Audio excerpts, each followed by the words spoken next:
Welcome to the Great Detectives of Old Time Radio from Boise, Idaho. This is your host, Adam Graham. In a moment, we're going to bring you this week's episode of Charlie Chan. But first, I do want to encourage you, if you are enjoying the podcast, please follow us using your favorite podcast software. And I also want to encourage you to check out our other podcast. And if you enjoyed any of the programs that we shared on our Old Time Radio Snack Wagon Smorgasbord, be sure and subscribe. We are into our new season with all new Old Time Radio snacks for you to enjoy. Check it out, snackwagon.net, or search for Old Time Radio Snack Wagon wherever you get your podcast from. Well, now from 1950 or 1951, here is The Curious Ride of the Sea Witch.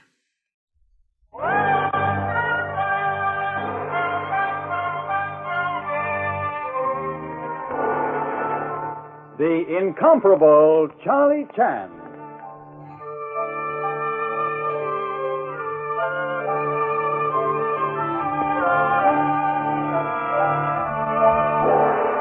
We proudly present the incomparable Charlie Chan in a new and exciting series.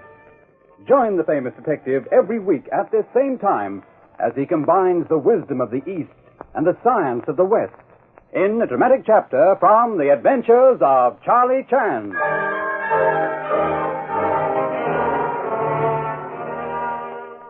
Charlie Chan humbly bids you good evening and extends warm welcome.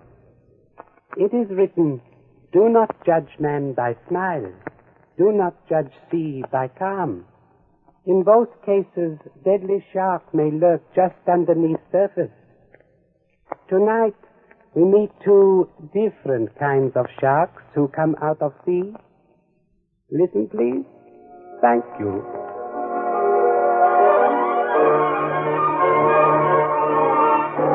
Tonight's adventure, The Curious Ride of the Sea Witch.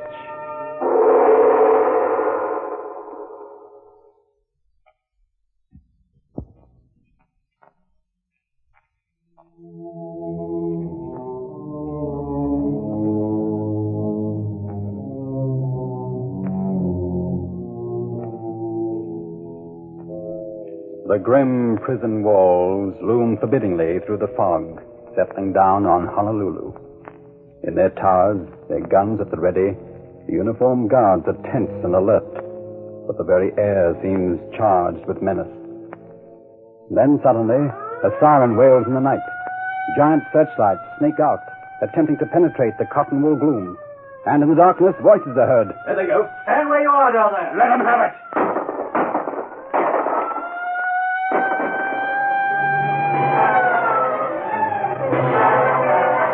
A daring prison break, carefully and painstakingly planned.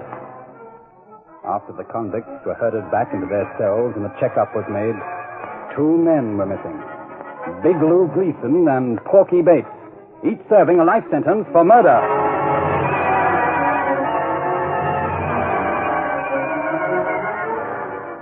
Attention, please. Be on lookout for two escaped convicts. Description. First man, Big Lou Gleason. White. 40 years old. Height, 6 feet, 2.5 inches. Weight, 238 pounds. Florid complexion. Sandy hair. Gray eyes. Has scar from old knife wound on back of right hand. Second man, Porky Bates. White, 37 years old. Height, 5 feet, 7 inches. Weight, 182 pounds. Shallow complexion. Dark hair. Brown eyes. Broken nose. They escaped by boat. Both men are armed. Be on lookout for these men, but exercise great caution. Both are dangerous.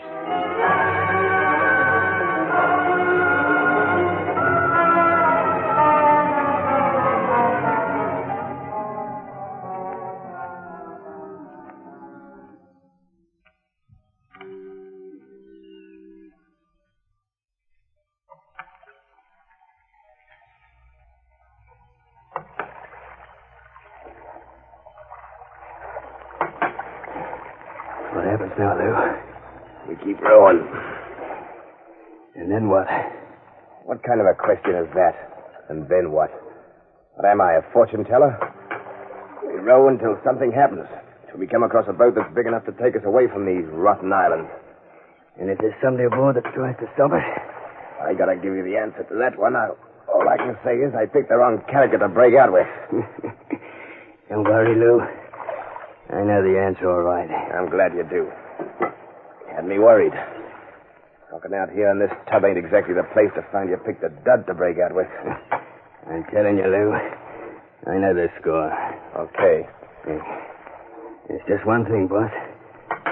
How do you know we can pick up a boat? We don't. We just gotta take a gamble. Rather long odds we're taking, don't you think? I don't figure it that way. These waters are just screened with rich characters steaming up and down in their luxury yachts. Okay. I'll take your word for it. Okay. Now shut up and keep rowing. This fog holes, we ain't got a thing in the world to worry about.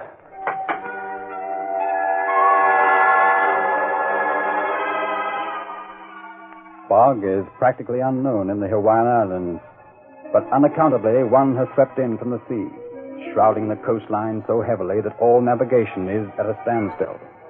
And the great white yacht Sea Witch is forced to drop anchor in a convenient cove. The yacht's owner, the enormously wealthy Mrs. Hannah Bromfield, seems to regard this as a personal affront. And as a result, she is being more than usually unpleasant to her daughter Bunny as they sit together in the main cabin. Bernice, my dear. Yes, Mother? I've been doing quite a bit of thinking since we started our little voyage. Yes, dear. And, well, to be completely truthful, I'm not entirely happy. Oh. What's wrong, dear? Well, this is actually the first opportunity I've had to really know your fiancé. And frankly, Bernice, I do not find myself greatly impressed. You mean you don't like Bart? I mean exactly that. But I thought that... Oh, I grant you that she's pleasant enough and good-looking in a weak sort of way. Intelligent, too, I suppose. But as a husband for you, for the daughter of Hannah Bromfield, no, very definitely not. And what's so very special about me? Are you failing to take into consideration the fact that someday you will control a very large fortune? But suppose I told you that I'd rather have Bart now than a fortune then? Are you telling me that, Bernice? Are you defying your mother? No, Mother. Good. Then I suggest we send for Barton now, settle the matter once and for all, and then, when this dreadful fog lifts, we can put back into port and let him go out of your life forever. Oh, no, Mother. Not that way. And why not, pray? Oh, I'll do what you want me to. I always have done what you wanted me to, haven't I? But let me tell Bart that it's all over.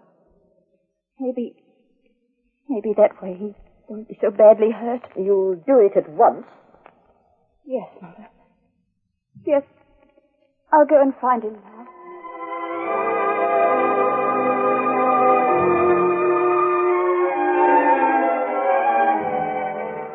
A few moments later, a miserably unhappy Bunny is seated on the afterdeck telling her erstwhile fiancé, Barton Henry, that it's all over.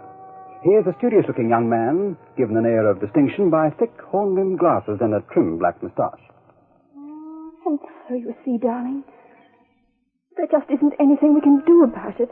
You mean you're going to take this outrage lying down? You're going to let that woman... I mean, you're going to let your mother wreck your life and mine without lifting a finger to stop her. But you just don't know, Mother Bart. You don't know how strong-willed she is or how completely relentless she's capable of being. You don't love me very much, do you, Bunny? Oh, Bart, you're the dearest thing in all the world to me. That's easy enough to say. But suppose I asked you to prove it. You know there's nothing I wouldn't do for you. Except stand up to your mother. But, darling, how can I? You haven't even got a job. And, well, I have no money except what Mother gives me. If we ran off and got married without her consent, we'd be poor, Bart. Don't you think I could make a living for my wife? But, oh, Bart, I've never been poor. I wouldn't know how to be. Then I suppose we're finished. Oh, if there were only some way out. If there were only something we could... Oh, who are you? So sorry to have alarmed you. I am Inspector Chan of Honolulu Police. And this is my number one son, Lee Chan. Hi there, people. But what are you doing here? We didn't even hear you come aboard. Fog at sea blankets ears as well as eyes. so that even great hulk of man like self seems to walk on pussycat feet. Was rowed here from police boat in totally inadequate dinghy by number 1 son. You should have seen Pop on the way over. He was just as comfortable as he would have been in the merry-go-round with sandpaper seats. This is no time for levity, my son.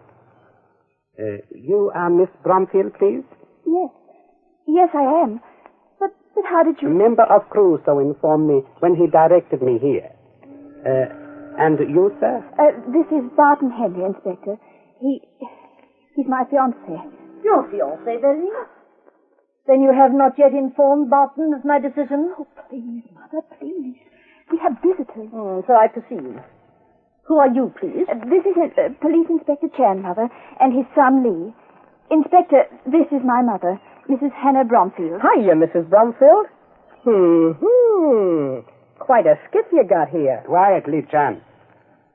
This is indeed great privilege, Mrs. Bromfield. And to what are we indebted for the honor of this visit, Inspector? I'm in pursuit of escaped convicts, Mrs. Bromfield. Oh.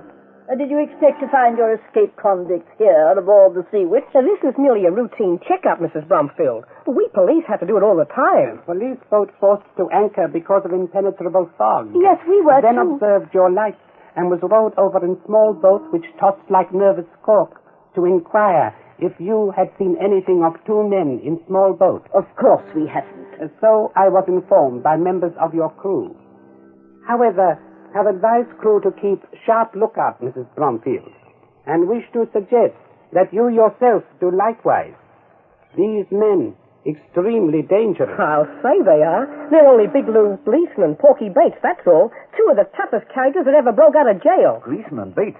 Aren't they the pair that the papers call the Hammer Killers? Yes, only now they got guns. Doesn't that make everything just ducky? And now, having performed duty, must return to police boat and prepare to resume chase when fog lifts. Before taking departure, should like to warn all of you again. Please, be extremely careful.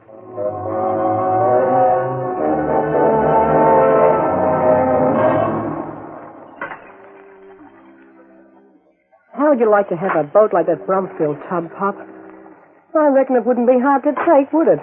It has been written, my son, that truly happy poor man riding upon humble donkey enjoys journeys far more than discontented rich man mounted upon blooded steed. I took a look into the main cabin while you were talking to Mrs. Bromfield. And what do you know, Pop? The walls were purple. Cabin finished in tulip wood, my son. Saying both rare and costly. I thought maybe she'd had it done to match her face.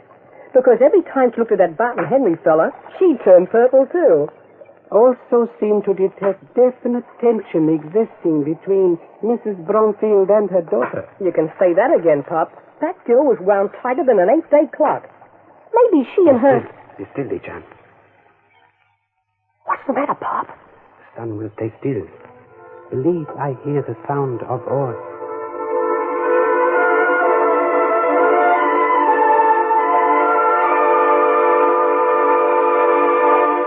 Our story will continue in just a few moments. But meanwhile, your announcer. And now, back to the incomparable Charlie Chan.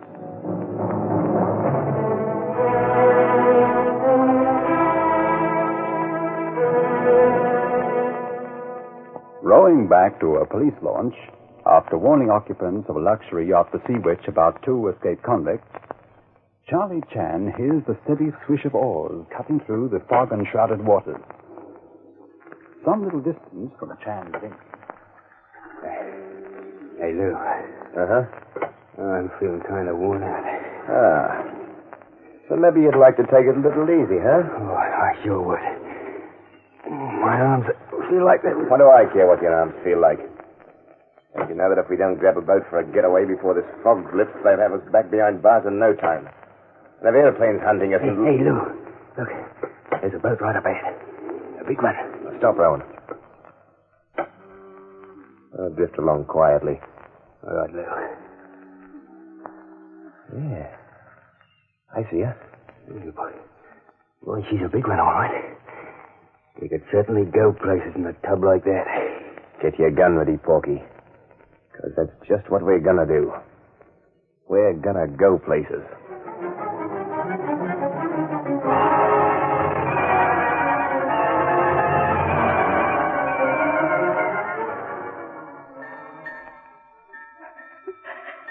I feel we've given this matter all the discussion it merits, Barton. My mind is made up and nothing can make me change it. Even if I pointed out the absolute unfairness of your whole attitude, that wouldn't make the slightest difference, would it, Mrs. Bromfield? Unfair?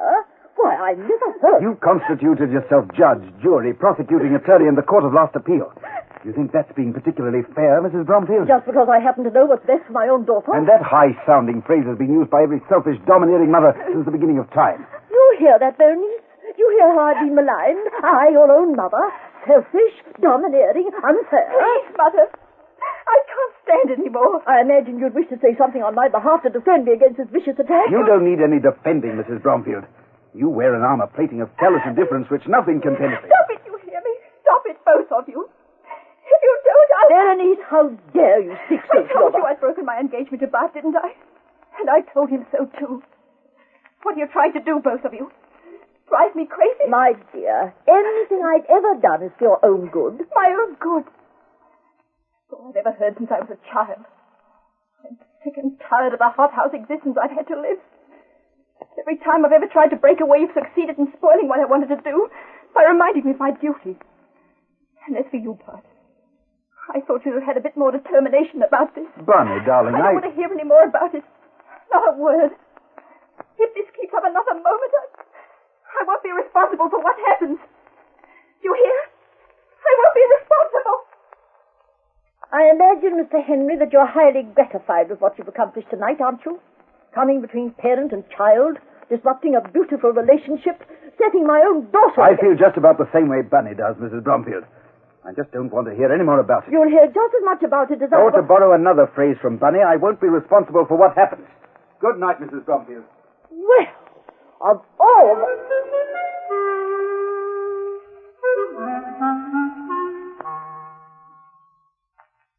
Left alone in the main cabin, Hannah Bromfield stares balefully after Barton Henry as he makes his way forward to his quarters. Then she crosses to a bookcase, selects a volume, seats herself, and begins to read. She's nervous, distraught. She keeps glancing about apprehensively, starting at every sound. She lights a cigarette. As she does so, a porthole on the starboard side opens silently. Abruptly, she rises, crushes out the cigarette, and as she does, Hannah Bromfield crumples to the floor, where she lies sprawled grotesquely on the rich carpet. Stop those men! Don't let them get away! Bob, what is it? It's your mother, darling. Is she... She's dead, Bunny. No, don't touch her, darling. Just leave everything as it is. I'll row over to the police launch and get Inspector Chad. Will not be necessary to do so, Mr. Barton Henry. I'm already present and have with me unscrupulous evildoers captured with most welcome assistance of stalwart crew members. But what has... Mother's dead, Inspector Chan. My mother is dead. Gosh, I'm sorry. Please accept sincere condolence of this humble person, Miss Bromfield. Deeply grieved that fog caused us to come too late to prevent Mr. Lou Gleason and Mr. Porky Bates from adding another murder to their unsavory record. Hey, wait a minute. We had nothing to do with it. Oh, yes, you did. How do you know that, please, Mr. Henry? Because I saw them. Looks like that throws it up then, Pop. Would appear Mr. Lou Gleason and Mr. Porky Bates have rashly exchanged life imprisonment for death sentence. You heard what Porky said, Chan. We didn't kill her. You are in same unfortunate position, I think, as Leopard in old Chinese story, who spent many weary days attempting to convince his listeners he had no spots. I don't say we wouldn't have, Chan. We'd have shot anyone who got in our way. But I'm telling you again, we didn't do it. And I'm telling you again, Inspector, that they did. I saw it with my own eyes. Well, this doesn't seem to be getting us anywhere. Pop, what I'd like to suggest Quiet, is that please. we wish to examine body of deceased Mrs. Bromfield. Wow. She was shot through the throat, eh, Pop? Bullet entered front of throat and emerged from back of neck. Death probably instantaneous. Now, Mr. Henry, kindly tell a story of tragedy exactly as it occurred. Mrs. Bromfield and Bunny and I have been talking, Inspector. You mean we've been quarreling, Bart? Quarrel had begun earlier this evening, I think, just prior to my first visit to Seawitch. That's right, Inspector Chen. Cause of quarrel, please. Bunny and I had announced our engagement 2 weeks ago. Today, for some reason, Mrs. Bromfield decided that she didn't want me for a son-in-law, and that was that. I tried to make Mother change her mind, Inspector. But she was adamant. And so, well, I accepted it, Inspector Chen. There just wasn't anything else I could do. It has been said that when jig is up, there is no need to tire feet with additional dancing. Continue, please. After you left, it started all over again. I did my darndest, but I might as well have been talking to a stone wall. And then I got a little hysterical. I told them both to stop before I went crazy. And then I went forward to my cabin. Leaving Mrs. Bromfield and Mr. Barton Henry still arguing? Only for a moment, Inspector. I said a couple of pretty rotten things after that. And then I went to my cabin. But you did not remain there? No, Inspector. After I cooled off a bit, I felt a little ashamed.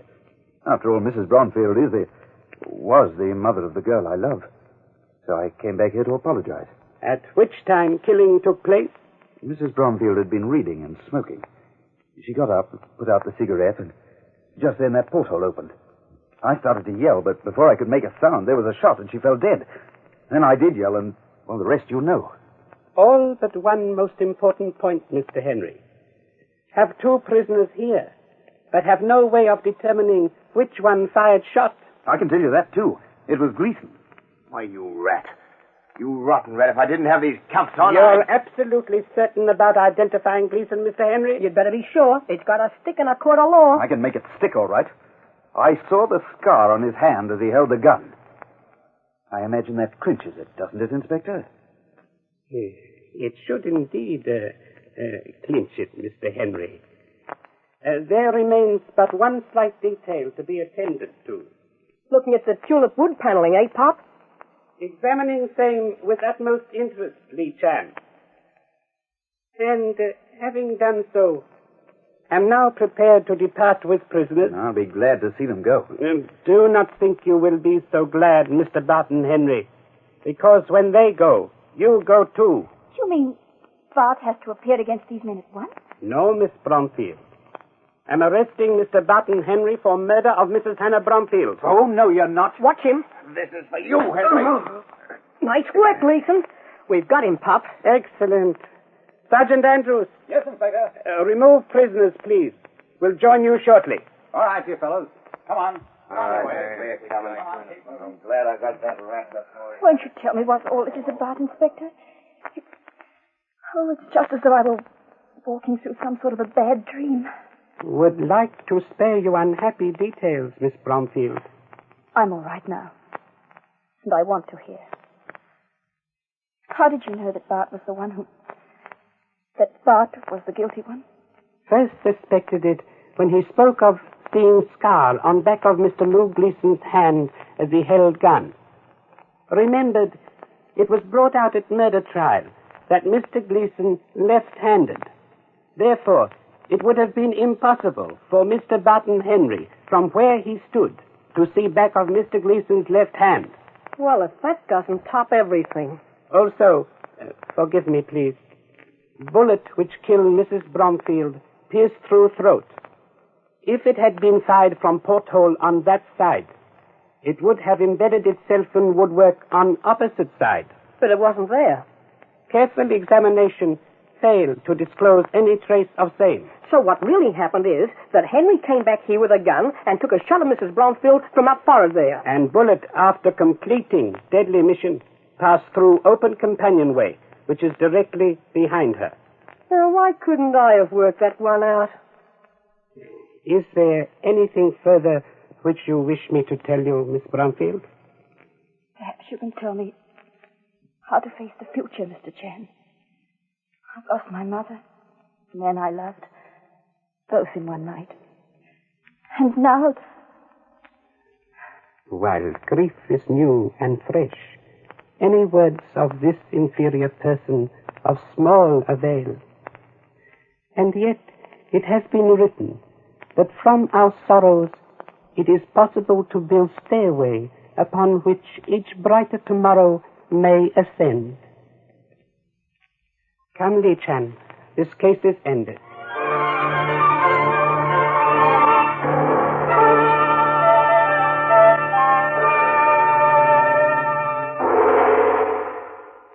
If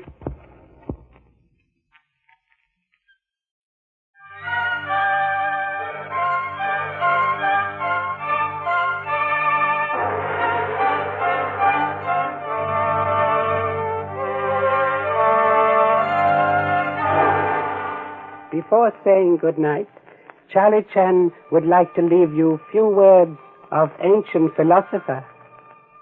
Do not judge man by words alone. Sometimes smallest bird sings with loudest voice. Good night. Thank you.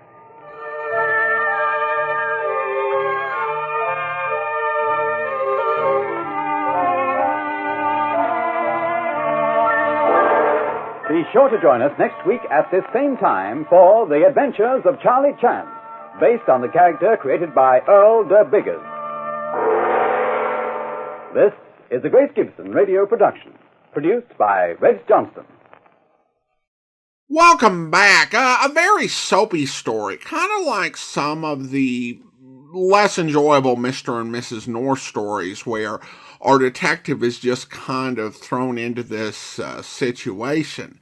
I think my favorite part, and somewhat unique to this, was when Chan was responding to the question at the end, and I appreciated him acknowledging that nothing he said was going to be all that helpful, but trying to say what little he could. Because too many people, when facing a tragic situation, will offer their opinion whether it's helpful or not, and without being asked. So good on you, Inspector Chan. Alright, well now it is time to thank our Patreon supporter of the day, and I want to thank Jeffrey, Patreon supporter since October 2023, currently supporting the podcast at the Detective Sergeant level of $7.14 or more per month. Thanks so much for your support, Jeffrey, and that will do it for today. If you're enjoying the podcast, please follow us using your favorite podcast software. And if you're enjoying this podcast on YouTube, be sure to like the video, subscribe to the channel, and mark the notification bell. All great things that help make YouTube channels grow. But join us back here next Tuesday for another episode of Charlie Chan. But we'll be back tomorrow with Broadway's My Beat, where... Just tell me one thing, Mr. Clover. I want you to tell me the truth. I don't want you to spare me. I have to know. We had a life together, Kenneth and I. Mrs. Mitchell. Not much of one. I made myself suffer with Kenneth. I thought that way we could be closer. Now that he's dead, you got to tell me. Was there pain? No, I don't think so. No pain? I said there would be. I've read about it. You see, in most cases they say... I don't understand what you're talking about. Death of my husband. That's right. He was stabbed to death. You said... I said I was from the police. You told me Kenneth was dead. I didn't hear what else. Stabbed to death? In an apartment on West 56th. Dead. Kenneth. No more. Done. The end of it, finally. You expected Kenneth to die? I wanted to be there. I made him that promise that I would be near him. And the doctors told me he didn't have a chance. I told Kenneth when the time came I'd be with him. Your husband was that sick? Dying. I hope you'll be with us then. In the meantime, send your comments to box13@greatdetectives.net. Follow us on Twitter at Radio Detectives and check us out on Instagram. Instagram.com/greatdetectives. From Boise, Idaho, this is your host, Adam Graham, signing off.